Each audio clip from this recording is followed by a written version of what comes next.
In this video, I'm going to show you how to master disk utility on macOS. Once you understand how it works, you can use any external drive and format it however you want.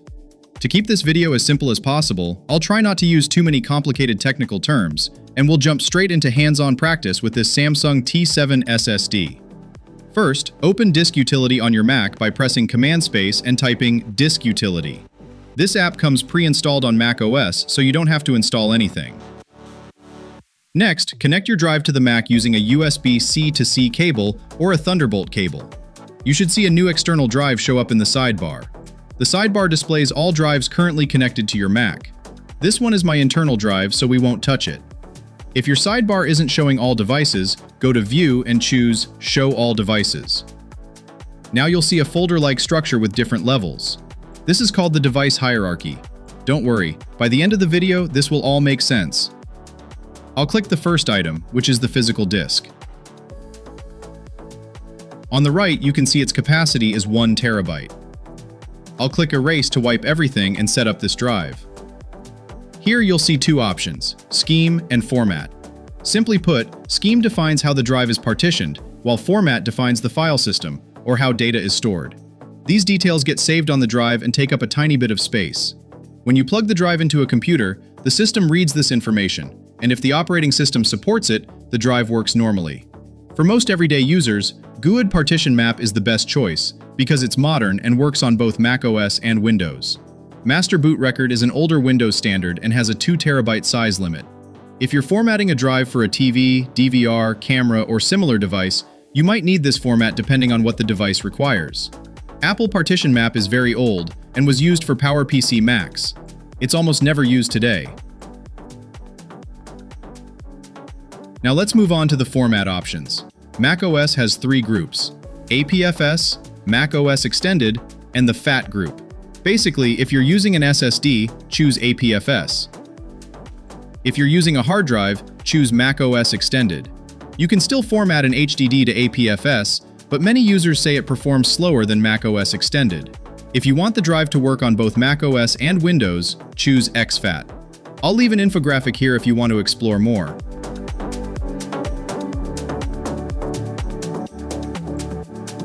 Inside each group, you'll see a few more options.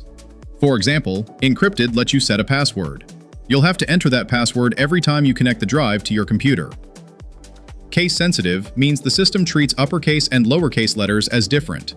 For example, with this option, you can create 2 files named data.txt and data.txt in the same folder because they're considered different.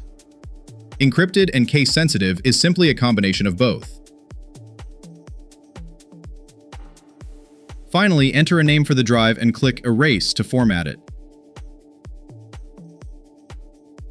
When you see Operation Successful, that means the format is done.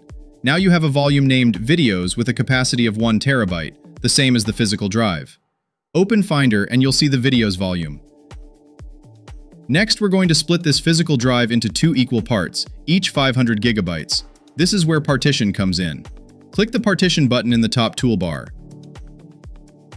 Here you'll see the current partitions of the physical disk. Right now there's only one.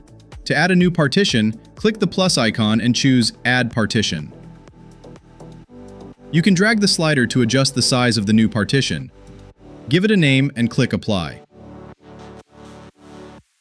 Then open Finder and you'll see a new volume called Photos.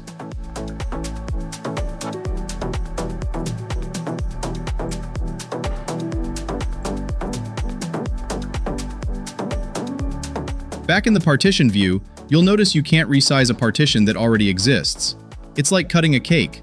Once you've cut a slice, you can't make it bigger unless you cut it into smaller pieces.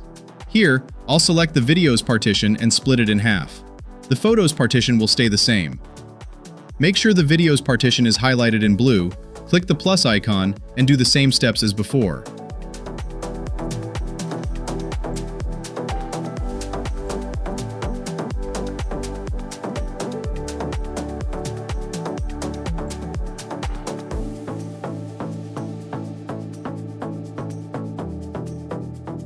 As you can see, all 3 partitions are using APFS. Now I'll change the Photos partition to macOS Extended and the Movies partition to exFAT to show you what happens.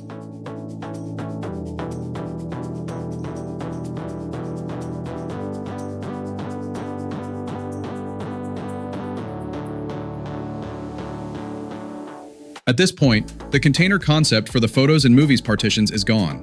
That means containers only exist on partitions that use the APFS format. Inside a single container, you can create multiple volumes, and all those volumes share the container's storage. For example, I'll rename the videos volume to Videos 2024. Then, I'll right-click on it and choose Add APFS Volume. I'll name the new one Videos 2025.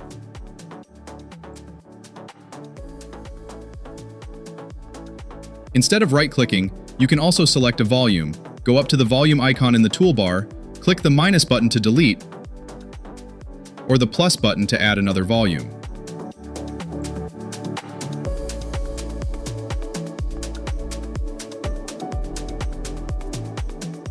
For partitions formatted as macOS Extended or exFAT, each partition only has one volume. When you select the volume inside those partitions, the add or delete volume buttons are disabled. To summarize, this drive has been split into 3 partitions and 5 volumes. 3 of those volumes belong to the APFS partition and share the same storage inside that container. When you plug this drive into a Windows computer, only the movies volume will show up because it's formatted as exFAT. In Finder, you'll only see the volumes. The volume is the final level in the device hierarchy that I mentioned at the beginning of the video. In real-world use, if you have an SSD and only use it on macOS, creating multiple partitions isn't necessary unless you want to assign a fixed amount of storage to each volume. If not, just create one partition, which gives you one container, and then create multiple APFS volumes inside it. I hope this video is helpful for anyone looking to use disk utility to manage and partition their drives. Don't forget to leave a like, and if you have anything to add, drop a comment below. Thanks for watching, and I'll see you in the next video.